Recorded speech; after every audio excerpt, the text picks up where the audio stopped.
Sen kun menin tuohon aika niin Amanda. Sitten laitetaan kaulapaita. Tämäkin tosi nätisti tässä.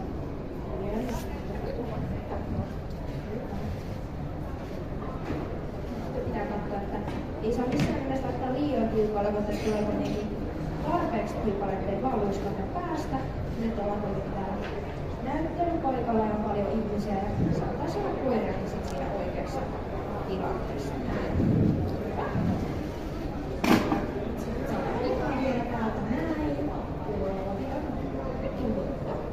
Sitten me voidaan lähteä käymään ulkona. Näin. Kihna käteen. Koska näin hyvä ote, ettei vaan istua. Ja sitten me voidaan mennä. Mä pidän hihnan tälle suhteellisen lyhyenä, että se pysyy tuolla tässä palvelussa.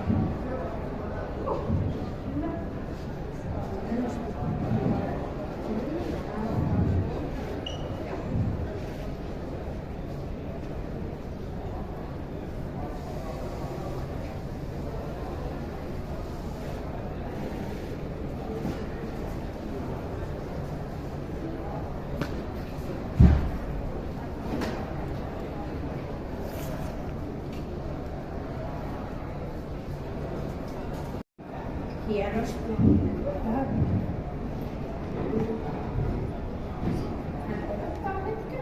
Mä laitan käsidesiä. Odota. Näin.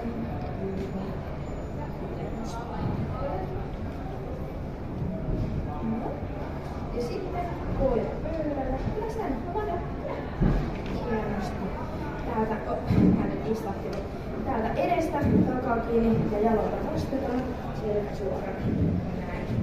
Sitten mä pidän koko ajan tiukan otteen, ettei koira vaan pääse lähteä tästä pöydältä pois. Jos hyvin ikävä, jos mä tipahtaisi tästä, mä ottaisin hihnaa näin. Ja nyt mä voin tässä viimeistellä ja harjailla. Eli tällaisella kammalla on hyvä tänne pidempiä karvoja, korvien luota ja jaloista ja sitten tuosta rinnasta. Sitten vatsan alta täältä. Hänelle ei hän tässä ole kauhean pitkä, mutta nämä pidemmät karvat saa näillä hyvin, eli hän on jo käynyt pesussa ja trimmauksessa, mutta tässä on nyt hyvä tehdä tämmönen löppysilaus tässä vielä. Hyvä. Hän seisoo tosi näköisesti jo selvästi tuttua hommaa. Ja mä valitsin tämän kamman, koska tuossa oli muutamakin erilainen vaihtoehto, mutta kamma sopii tähän tosi hyvin. Ja sitten on tällainen aika perusharja. Tuossa oli tämmöisiä jo ennestään vähän karvaisia harjoja, ne ei ole kovin taudit huomioon ottaen hyvä valinta tässä, jos käyttää vähän likaisia. Tikkukalit on käyttöä kyllä koiralla ja sitten tällainen karsta ei ole tässä kohtaa enää huomioon hyvä vaihtoehto, koska se vähän sitten repii karvaa ja muutenkin. Ja mä oon tullut tänne tapaamaan tänään Sirpaa, mutta hän on ilmeisesti estynyt. Joo, Sirpa on ikävä kyllä sairastunut, mutta hän kertoo. Terveydenhoidossa tulee huomioida. Okei. No, kokkerit on luonteeltaan, ne on tosi kiloisia, ne on tosi kivaroita. Alkuperältään amerikkalaisia metsästyskoiria. X-luokan kuuluu 8 noutajiin.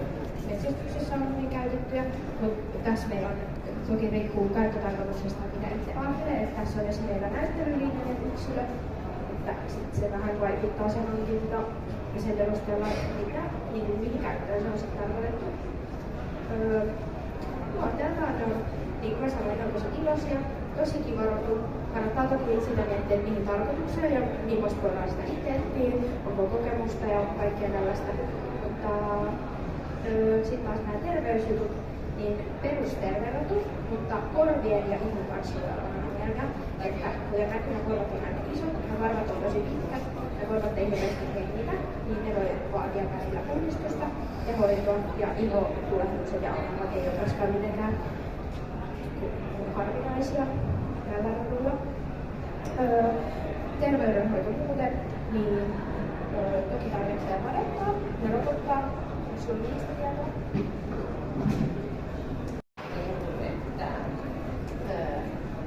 Koska tämä kyselykoira voidaan astuttaa ja milloin mahdollisesti meille sitten Okei, meillä on tässä Amanda.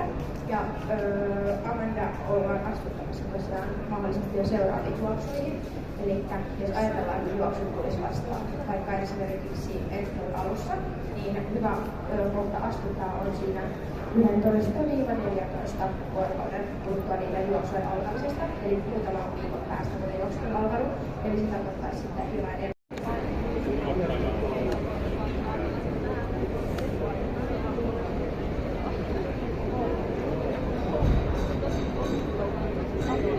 Tää on luonnostaan helppo.